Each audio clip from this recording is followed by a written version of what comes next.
So, further to our discussion about understanding, observation, and if you want to say, I understood something or I know about it completely, then what are all the basic things we need to know?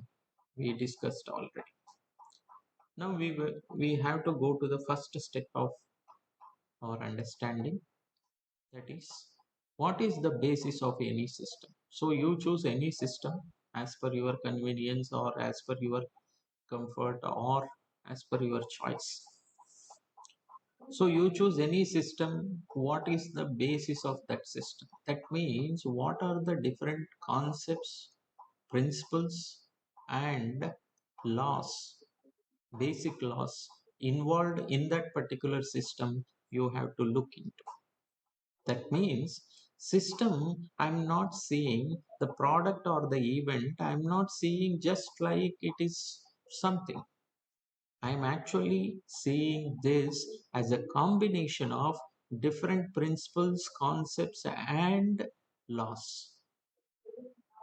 That means we all know that, for example, if I say Newton third law, immediately you remember sorry, immediately you remember the rocket. But rocket is not Newton third law. But Newton third law you can find in the rocket process. Am I right? So that is the reason why the seeing science, or what is the basis of the system. If somebody asks, or if you want to understand the direction, what should be your attitude? Your attitude should be, you have to see the system or the event or the process as a combination of different concepts, principles, and basic laws. If you see like that, that means you are going to know what are the scientific principles involved in that particular system, what are the basic laws involved in that system, what are the fundamental concepts involved in that system. So, if you come to know all those things, that means you are convinced that every system is made of, or the basis based on fundamental laws, principles, and concepts, right? So once we realize, or we go with that attitude, we must realize that how much importance we should give to scientific principles or the scientific concepts to build systems. So that is more important. If you want to develop a product, or if you want to develop a system, you have to give utmost priority to scientific principles or the concepts based on which you are going to build this system. So that you must know. And if somebody asks, these scientific principles and concepts, are they really important in building the system or in working of the system? The answer is yes, extremely important. So for example, let us take one example from the well-known incident happened in the history of the mankind. So I will tell you also. So the photograph shows the object called a rocket, that is the Challenger rocket. So I think in 1986, USA wanted to send this rocket with seven astronauts in the capsule attached to this rocket. They wanted to go to the orbit and they wanted to conduct some experiments on some helix comet. So that was the objective or the target. Now everything was ready, rocketry is ready to launch, and rocket started flying. So when the rocket started flying, so 1 minute, I think flight time went on very well, everything was successful, everything was very good. But after 1 minute, nobody know what happened. Suddenly, this rocket started exploding, and half of the rocket exploded on its own, and the other half of the rocket, the control room, destroyed it. The all seven astronauts who are in the capsule or the rocket are no more. So they died. So immediately the NASA, which is the space agency of USA, wanted to inquire this. What are the possible reasons for this particular thing? So they came up with many issues or many analysis reports. But one particular scientist we all know very well about him, that is Richard Feynman, indicated that one simple underestimation of material characteristic. So one simple misunderstanding of the material characteristics, or maybe like a kind of a underestimation of the material characteristic, led to the disaster. So maybe different people, some people agreed, some people not agreed. This discussion went on, but eventually Richard Feynman wanted to demonstrate this directly in front of the press. So that time he came forward and conducted a press conference. In the press conference, he brought the a glass of liquid nitrogen and the rubber o-ring. This rubber o-ring, actually, he just dipped the rubber o-ring in the liquid nitrogen and took it out, and he just pressed it. We all know that if the rubber taken to the lower temperatures like cryogenic temperatures, it will become brittle. That means the concept of elasticity is gone. So according to the rocket engineers, this o-ring should work like a elastic component. But in the lower temperatures which observed the before night, which were minus 20 degrees or minus 16 degrees, at the same time during the launch the temperature was minus 4 degrees. It was very cool, freezing temperatures. So in those temperatures, the so-called o-ring, which is supposed to work like a elastic material or elastic, which has to exhibit the elastic nature, work like the brittle material. When you apply the force on the brittle material, there is no concept of elasticity. It became broken. So when it became broken, then it eventually led to the leakage. That leakage led to the disaster. So this is one finest example. When you underestimate the concept or the fundamental science, your systems are not going to work and your systems are going to get destroyed eventually. So this particular failure is the finest example to know that you have to give the extreme priority to the fundamental concepts or laws or principles you are using in your system. They are the basis of your system. That is what the basis of your system. So that is the reason why these fundamental concepts, if you don't consider properly, your system may fail. So that is why in product development, we have a general perception that if we develop 100 products, only 2% of the products will reach the market. What about the 98% of the products? 98% of the products may fail because of various reasons. Among those various reasons, underestimation or not proper usage of scientific principle may also be one reason. So that is the reason why if you want to build any system or any product, the technological product or the system, you must consider all the basic principles and fundamental science very seriously to build that. If you neglect something, that may lead to catastrophic failure. Eventually, it will definitely fail. So one must understand this as a case study. So to find the significance of the basic science in building the systems or products. So during that process, Feynman clearly indicated with these people that you cannot fool the nature. That means all natural principles and laws should be followed in those systems or should be manifested into those systems properly. If you underestimate something, they may cease to fail. So this is what we need to understand from this case study.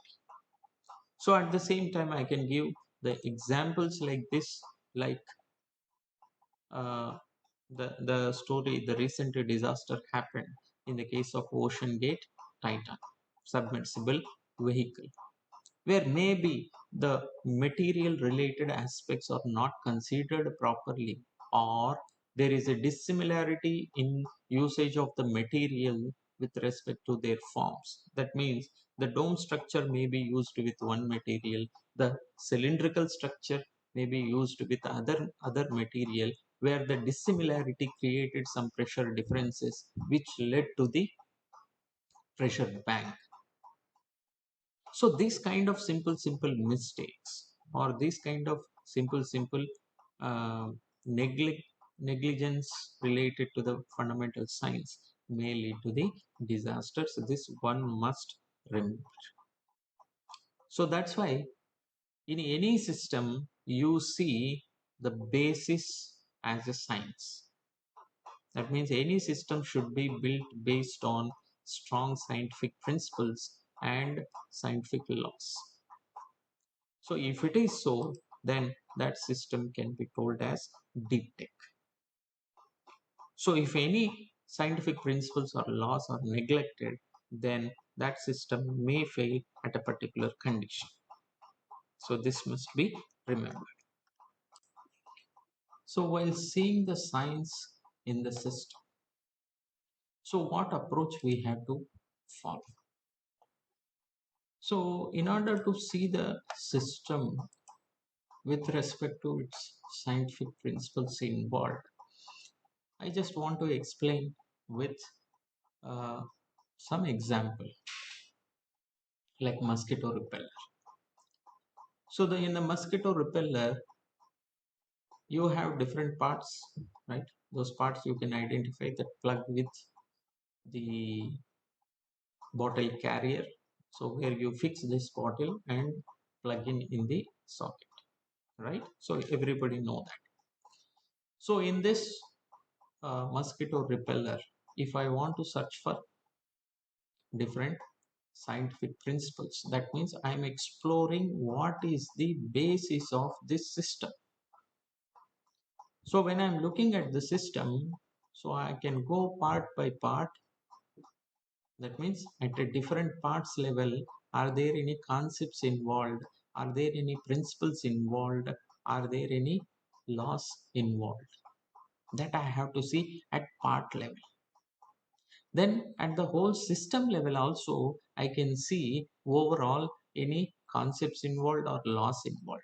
For example, you take a part in the mosquito repeller that you find inside the liquid bottle. Inside that liquid bottle, you find one stick kind of thing. That stick is a porous material. That porous material form the basis for diffusion of molecule or diffusion of these liquid molecules, above which it will get heated up, then it will get evaporated. That means diffusion is the basis for that process. Diffusion is the fundamental concept. Then when it is heated up and evaporating, there is a concept of melting and boiling point. At the same time, this particular stick or cope should not get impacted by that particular heat. That means heat resistance capability should be more for this particular stick if you compare with the liquid. That means there should be the difference between melting point and boiling point of the stick and the liquid. Am I right? At the same time, the boiling point of the liquid should be possibly low to create the temperature to evaporate it, because that evaporated gas is only going to attack the mosquitoes in the mosquito repeller. Am I right? Now, melting point, boiling point concepts are nothing but scientific. You already know them. Now, the evaporation. So, when you apply the heat, there is a process of evaporation. Don't you agree that evaporation is a scientific concept? So, evaporation is also there. Now, you are actually giving some heat to this liquid in order to get evaporated. So, I need not to tell that the heat is the form of energy and heat flow is the fundamental concept. Am I right? So, how you are going to give the heat flow to this particular cope or the stick is the question. So, you are giving equally distributed heat from all the directions so that you will get the proper and homogeneous evaporation, right? So, heat transfer is the concept which involved there. The heat transfer from the coil to the stick, porous stick, right? Now, this thermal transmission or thermal transfer is the concept involved in that. Now, how this thermal energy is created is the question. Everybody know that if the current flow in the coil, that is copper coil or the metal coil, immediately heat get generated based on the equation we know, the heat equal to I square RT, right? So there is a heat generation process happening. Is that not a fundamental principle or a science? U is equal to I square RT, the thermal energy generated there. So at the same time, you can come back to the liquid. So the liquid is actually flowing from the bottom to top portion. To flow from bottom to top portion, I already told you the material is a porous material. That's why liquid is flowing from bottom to top portion. And what you call this? This is called capillary process or the capillary action. So there is a capillary force acting on the liquid so that liquid flow from bottom to top before it get evaporated through the heat. So capillary force is a basic concept. Now you are going to fix this bottle to the main socket chamber, the carrier, right? So how you are going to fix this? So you are going to fix like this and rotate it, right? So when you are rotating, there is a concept of rotation. Is that not a fundamental concept of rotation? And because it is holding, even though you rotate, it is actually holding the bottle. Is there a Newton third law? So there are Newton laws involved there in holding this, right? Force is applied and holding this. There is a concept of friction. Without friction, one cannot be attached to the other. Some people use grooves for rotation so that it will fix it tightly, but still friction is working there between two surfaces of the bottle and the carrier. So friction is a basic concept, Newton law is a basic concept, and you are going to change the mode, the normal mode and high intense evaporation mode. If you have more mosquitoes, you are going to change that. There, some light will come. For normal mode, you are going to get the green light. For the high intense mode, you are going to get the red light. Is there a concept of color indication? So color is a basic fundamental phenomenon. Emission of the color, LED, it's a fundamental phenomenon. Am I right? So fundamental science is involved. At the same time, when you are actually clicking the switch up and down, there is a spring used. Everybody know if you are using a spring, by default you have to tell there is a concept of hooks. Am I right? And also you know that liquid you can see liquid in the bottle, you can see from outside, you can tell, okay, this is the level of the liquid. That means you are able to see the liquid from outside. That means there is a concept of transparency, and your overall system is appearing in some color or some pattern. That means there is a concept of reflection. Am I right? So this way, from the process, basic process to external system, I am going to see at the part level what are the different basic concepts involved, at the system level what are the basic concepts involved. If I do this kind of analysis, that means I am understanding the basic science of the system. That means I'm understanding about what is the basis of this system.